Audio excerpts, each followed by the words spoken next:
Right, legend. This is it.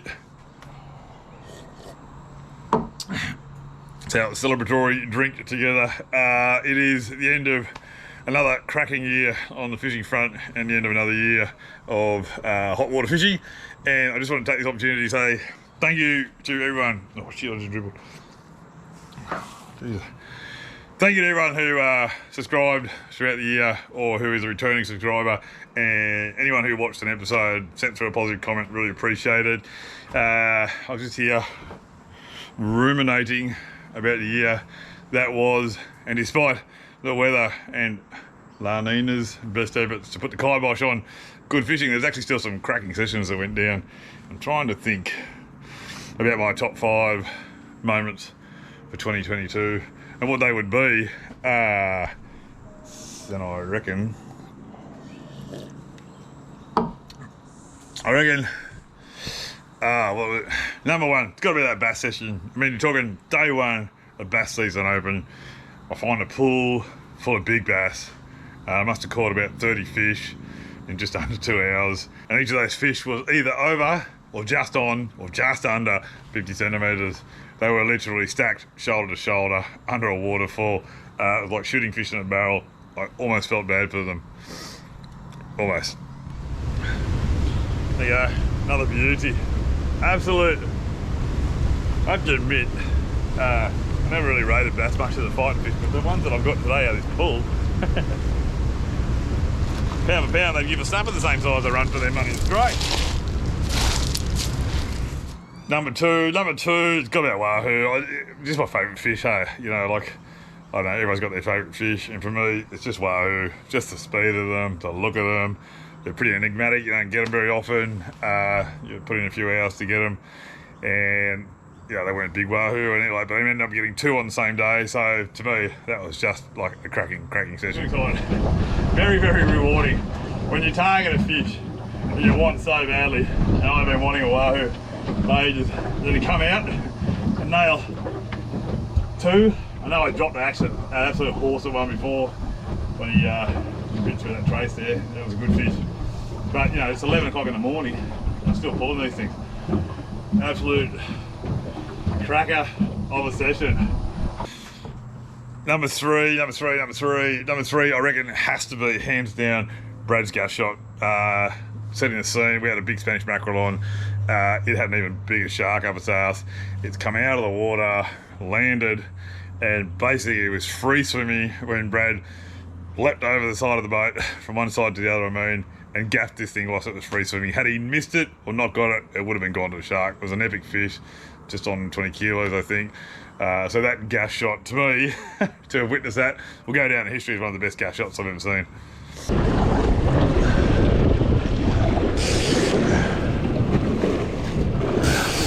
Oh no! Oh! See that? Fuck! Watch out! Oh my god! Did you see that?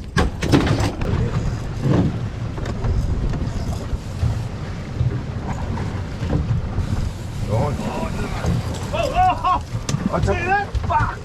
Watch out! Oh my god! Did you see that? Before the sharks! Did you see that? I did! I got it all on. And where are we? So number four, I think it has to be that blue marlin that I got through the year.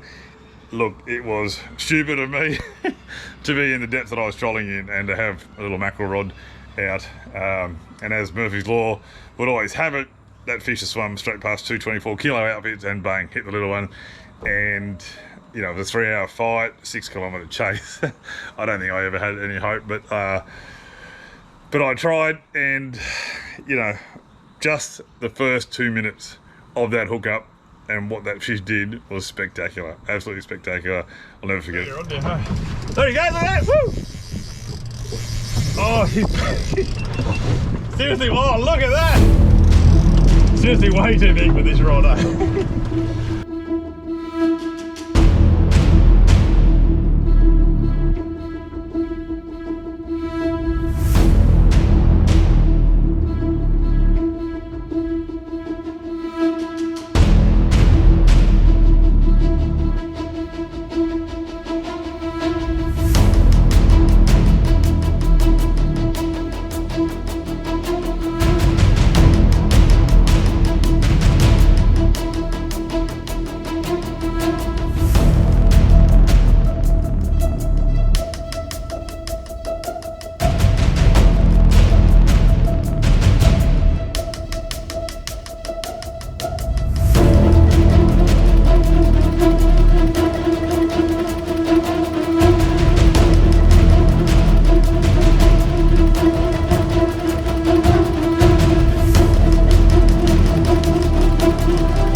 Number five, I think, yeah, where I live in this part of Australia, one of the most iconic fish is snapper. Everyone loves chasing snapper here, including me. And Brad and I were out one morning. It was right on 11 o'clock in the morning, right on low tide. Me, in all my stupidity, was saying to him, look mate, we're done and dusted here. That's it for the day. Him in all his wisdom was saying, no, let's just wait for the turn of the tide. And sure enough, bang, right on low tide, something's eaten my plastic, and it turned out to be one of the biggest snapper I've ever caught. I've got a slightly big one once out of the kayak, but certainly out of the boat, that was my PB, and it was an absolute horse of a fish. And it was an epic thing to let it go and watch him swim off. It was a little bit heart in the mouth there for a minute, because he sort of rolled over and we thought, no, he's buggered. But just the last thing we both of us saw was that tail kick in, and off he went. And that was really, certainly one of the highlights of the year. Brad was saying that we were going to pull a good fish right on the tide change. And sure enough, we're right on the tide change right now. And he just nailed that. Epic tussle. Beautiful fish, it's going back in. How's that fish number, eh? You're going all right, aren't you? That's a good fish. Epic fight. Yeah, beautiful, mate. Well done. Off you go, mate. That is a red, isn't it? Oh, really got a crack screen on the back. Alright, see you, mate. Nah. Oh.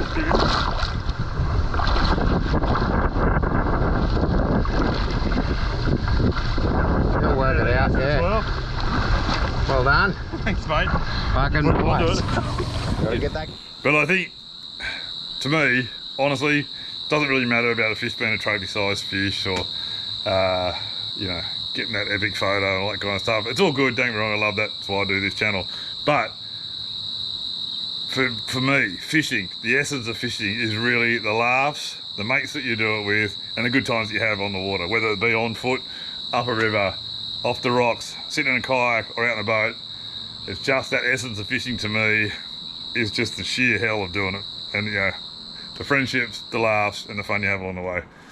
So what I've done is I've put together just a 2-minute compilation of everything that went down on the channel for 2022. So I really hope you enjoy it. It's coming up now, but before we go to that, I just want to say, from the bottom of my heart, thank you to everyone who signed on and subscribed to the channel over the year, and returning subscribers from previously. Really appreciate all the support. Anyone who watched that episode, thank you very much. Hope you enjoyed it. Hope you took something away from it. I try to keep it simple, down to earth, and just capture it as it is out there. Thank you to all the sponsors: Berserker Fishing, Penn, Lowrance, Ikipik, Headskins. Really appreciate your support. It's only a small channel, but having you guys jump on board, even in small ways, is really positive, and I can't tell you how much I appreciate your support. And overwhelmingly, I've got something like 5,500 subscribers now on the channel. I really appreciate every single one of you for signing on and doing that. The support has been overwhelming. I've only had one dickhead, but you're always going to have a simpleton out there, aren't you? But other than that, it's just been really like heartwarming, the people that have signed on and watched the channel. But I'll shut up. Last thing, Merry Christmas to you legends. Have a happy new year. Hope you get on the water. Hope you catch some fish. And just dribbled. Yeah, just dribbled. And we'll see you again in 2023. But before we do, here it is, my 2022 compilation. Hope you enjoy it. See you soon. Bye for now.